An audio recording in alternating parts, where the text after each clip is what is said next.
Sobat Fobi, gue cerita dikit ya. Dulu, di zaman Perang Revolusi, di tengah-tengah perundingan Renville tahun 1947, itu terjadi perdebatan panas mengenai gencatan senjata antara pihak Indonesia dan Belanda yang masih ingin menjajah kembali saat itu.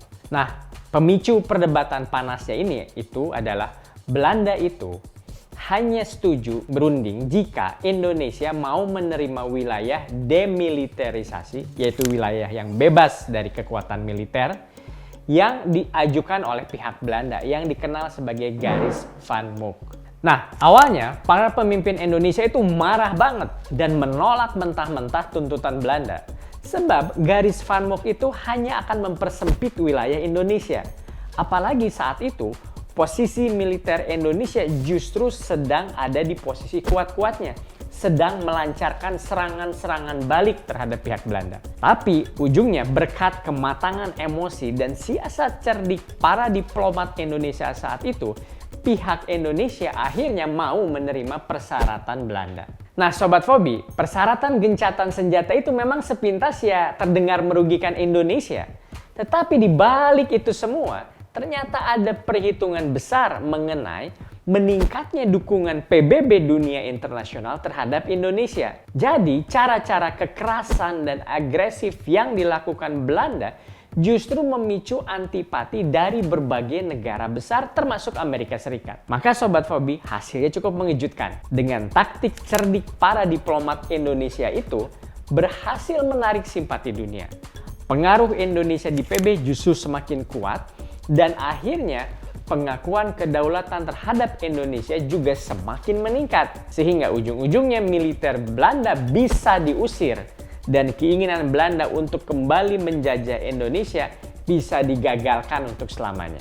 Nah, Sobat Fobi bisa bayangkan andai saja saat itu para diplomat kita lebih mementingkan perasaan emosi sesaat dibandingkan perhitungan rasional dan bersikap realistis, mungkin pengakuan kedaulatan Indonesia di PBB itu bisa dibilang suatu hal yang mustahil. Nah, demikian juga halnya dengan mendorong upaya perdamaian perang Rusia-Ukraina sekarang ini. Yang kita butuhkan saat ini bukan solusi-solusi yang dibangun oleh emosi sesaat atau ego semata. Proyek perdamaian itu harus didasarkan pada perhitungan rasional yang realistis. Dan yang utama harus diperhitungkan adalah dampak buruk terhadap korban masyarakat sipil. Nah, perhitungan realistis seperti itulah yang sebetulnya mendasari usulan proposal perdamaian dari Menteri Pertahanan Bapak Prabowo Subianto. Pak Prabowo mengajukan usulan paling realistis untuk diterima kedua pihak, yaitu pertama mendesak gencatan senjata secepatnya dan membentuk daerah demilitarisasi. Sebab fokus yang paling penting saat ini Sobat Fobi itu bukan menentukan siapa yang salah, siapa yang benar. Itu nanti saja, tapi yang sekarang urgen itu adalah seberapa cepat kita menghentikan baku tembak dan menghentikan berjatuhannya korban sipil. Itu dulu. Nah, di episode Fobi kali ini saya akan ajak Sobat Fobi untuk melihat kenapa usulan proposal damai yang diajukan Menteri Pertahanan kita itu merupakan langkah yang cukup realistis dan layak untuk didiskusikan secara serius. Sobat Fobi, selama ini debat mengenai konflik Rusia-Ukraina itu lebih sering berputar-putar di sentimen-sentimen politik. Pemain-pemain utama geopolitik dunia itu suka sekali memainkan sentimen politik ini, terutama untuk menjatuhkan lawannya saingannya masing-masing. Contoh, Rusia, NATO, dan Cina itu tidak lepas dari sentimen itu Sobat Fobi. Kita perhatikan misalnya bagaimana sentimen anti-NATO, anti-Barat itu dimainkan oleh Rusia untuk mendapatkan dukungan dari negara-negara berkembang. Tapi kita juga tahu bagaimana negara-negara Barat sendiri juga menaruh rasa curiga yang terus-terusan terhadap Cina yang disebut sedang merencanakan bantuan senjata untuk Rusia. Nah, tapi Sobat Fobi, apakah perang sentimen politik ini mampu mendorong upaya perdamaian? Yang justru berikutnya yang ironis Sobat Fobi, setiap proposal damai yang datang dari satu pihak yang ikutan bertikai itu selalu dicurigai oleh saingan politiknya. Semua pihak menjadi tidak rasional. dan lebih mengandalkan perasaan emosional sesaat. Akibatnya, hitungan-hitungan realistis menjadi terpinggirkan. Padahal untuk perdamaian ini yang diperlukan. Di saat elit-elit global itu terus saling bersaing menjatuhkan lawan-lawan politiknya, korban-korban sipil terus berjatuhan. Bahkan Sobat Fobi, data PBB menunjukkan di awal tahun 2023 saja sudah lebih dari 18.000 korban sipil tewas akibat perang ini. Nah, jadi sangat patut disayangkan jika diskusi kita hari ini hanya direduksi semata-mata siapa yang salah, siapa yang benar. Debat-debat ini cenderung elitis dan mubazir, Sobat Fobi.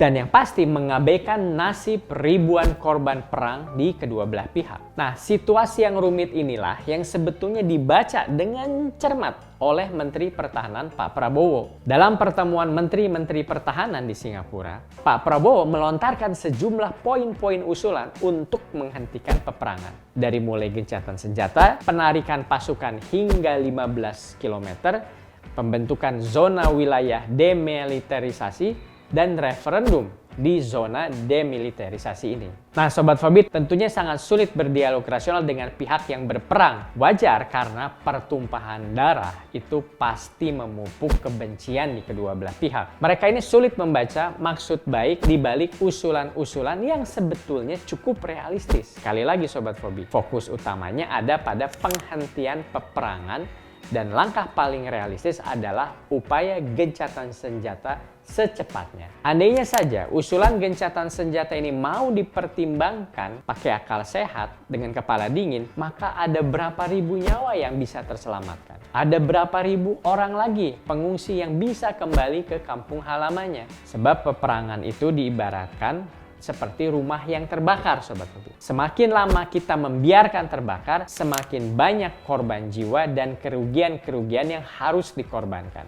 Jadi, menurut saya, posisi paling bijak yang bisa diambil sekarang adalah padamkan apinya dulu. Hentikan baku tembak secepat mungkin, walau hanya sementara kita harus cepat mencapai gencatan senjata.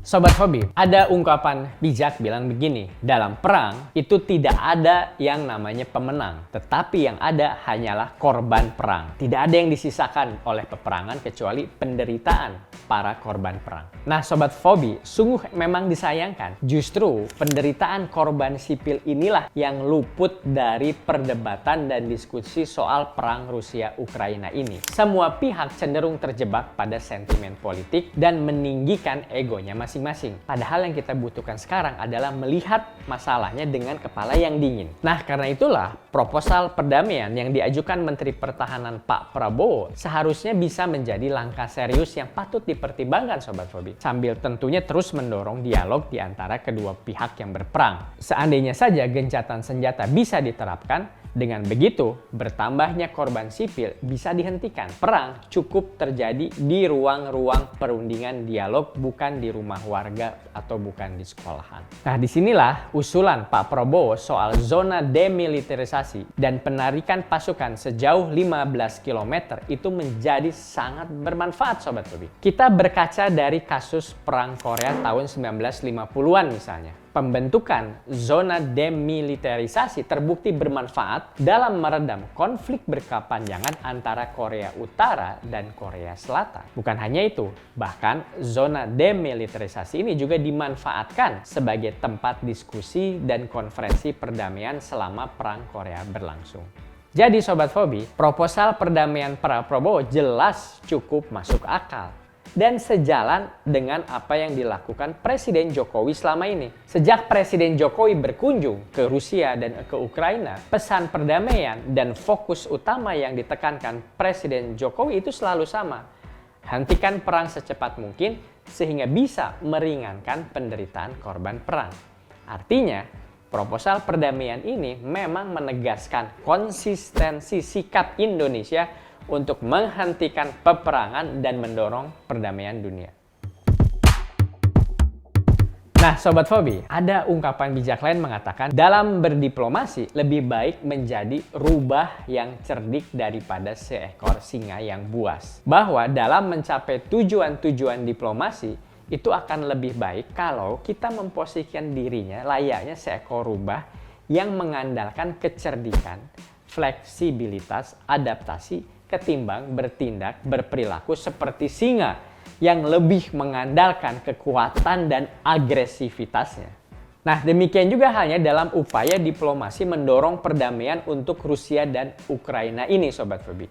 Dibandingkan kalau kita terjebak pada perdebatan emosional elitis yang selalu fokus pada siapa yang salah, siapa yang bertanggung jawab, sudah saatnya kita mengesampingkan dulu paling sedikit untuk sementara ego masing-masing, sebab persoalan utama dan yang paling urgen sekarang ini adalah meringankan penderitaan dan menghentikan kematian warga sipil akibat perang. Nah, Sobat Fobi, beruntung situasi urgen ini pula lah yang sebetulnya diperhatikan oleh pemerintahan Presiden Jokowi lewat berbagai tangan-tangan menterinya, dari Menteri Luar Negeri dan terakhir Menteri Pertahanan. Presiden Jokowi tidak bosan-bosan terus menegaskan komitmen Indonesia untuk mendorong perdamaian di Rusia dan Ukraina. Memang tentunya menjadi penengah itu tidak mudah. Bangun jembatan selalu dicurigai oleh kedua pihak. Perang selalu menimbulkan kecurigaan. Ketidaksetujuan dengan usul Pak Prabowo memang wajar, namun itulah tugas kita sebagai bangsa yang berkomitmen pada perdamaian. Kita harus terus mencari dan menawarkan solusi terbaik di konflik peperangan dimanapun di muka bumi. Sekian episode Fobi kali ini. Terus optimis sambil tetap rasional. Terima kasih.